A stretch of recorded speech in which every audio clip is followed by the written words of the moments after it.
စီစဉ်ကောင်တော့ကြိုးနေပြီဂူတီမိုက်တင်မရောက်နေဘူးလား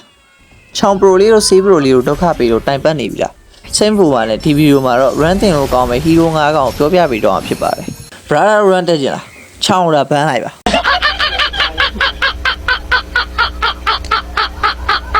ဒီတော့ intro လေးပြီးဗီဒီယိုလေးကိုစကြအောင်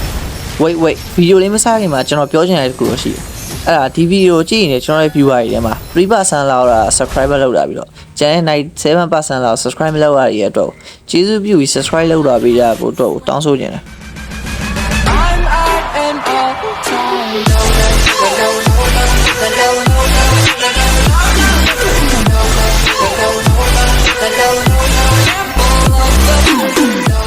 နံပါတ်5နေရာမှာတော့ယူဆောင်ပါ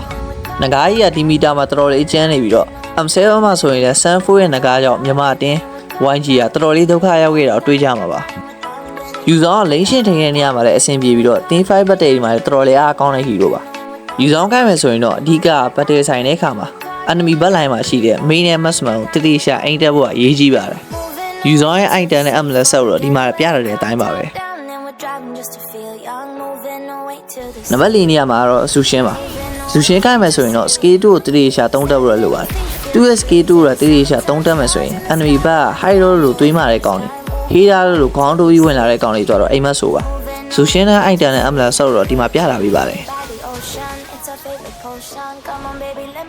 နံပါတ်3နေရာမှာတော့ Granger ပါ Granger ဆိုတဲ့ hero ကတော့ဘလောက်နန်းနက်မီတာတွေကမထောက်ရတဲ့ hero ပါ Granger ကိုက်မယ်ဆိုရင်တော့အဓိကအားလီရဲ့မှာ passive step နဲ့ sky pier step တွေကိုတိတိကျစုတာလို့ပါတယ် step များရင်များလာလို့ scale ရစတိုက်3လို့ရဖြစ်ပြီးတော့ sky pier step တွေနဲ့လည်း hero key တွေလွယ်ကူရနိုင်မှာဖြစ်ပါတယ် Granger ရဲ့ item နဲ့ MLS ဆောက်တော့ဒီမှာပြတာပြပါတယ်နံပါတ်2မှာတော့အခုလက်ရှိ M7 မှာ pit rate အများဆုံး jungler တစ်ကောင်ဖြစ်တဲ့ Essential ပါ Essential ကတော့အခုလက်ရှိ M7 မှာ pit rate အများဆုံး jungler တစ်ကောင်ဖြစ်ပြီးတော့44ပွဲမှာ25ပွဲထိနိုင်တဲ့အတွက် win rate ကမဆိုးဘူးလို့ပြောလို့ရပါတယ် Brother Essential နဲ့ train လိုက် run တက်ဆောက်ရလွယ်မကင်တော့ဆိုတဲ့စိမ့်ပူပါနဲ့ဒီမှာကျွန်တော် Essential guide video description နဲ့ comment မှာ link ချထားရတယ်တွားကြည့်ကြည့်လိုက်ကင်တော့သွားစီရမယ်လို့အာမခဲ့တယ်ဒါကတော့ Essential ရဲ့ item နဲ့ MLS ဆက်ပါ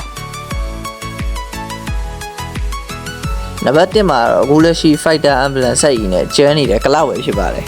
ကလောက်ကအခုလက်ရှိ M7 မှာဆိုရင်ကိုင်မကိုင်ဘန်းဆိုတဲ့အနေအထားတွေကိုရှိနေတာပါဒီ update patch မှာ Demon Hunter buff တာဖြစ်ပြီးတော့ကလောက်က Demon Hunter နဲ့ Fighter Ambulance ဆက်ပေါင်းပြီးအရင်ကကျန်းနေတာပါကလောက်ခိုင်ကိုလည်းနောက်ဗီဒီယိုမှာတင်ပြမှဖြစ်တဲ့အတွက် channel လေးကို subscribe လုပ်ထားဖို့တော့တောင်းဆိုချင်တယ်ကလောက်ရဲ့ item Ambulance ဆက်တော့ဒီမှာပြတာပေးပါတယ်ဒီဗီဒီယိုလေးကတော့ဒီလောက်ပါပဲအဆုံးထိကြည့်ခဲ့ပေးကြတဲ့ညီကိုတွေကိုကျေးဇူးအများကြီးတင်ပါတယ်ဗီဒီယိုလေးကိုသဘောကျရဆိုရင် like လေးပေးပြီး channel လေးကို subscribe လုပ်ပြီးတော့ကြပါကျွန်တော်ကတော့ Q ရှိပါနောက်ဗီဒီယိုမှာပြန်တွေ့ကြတာပေါ့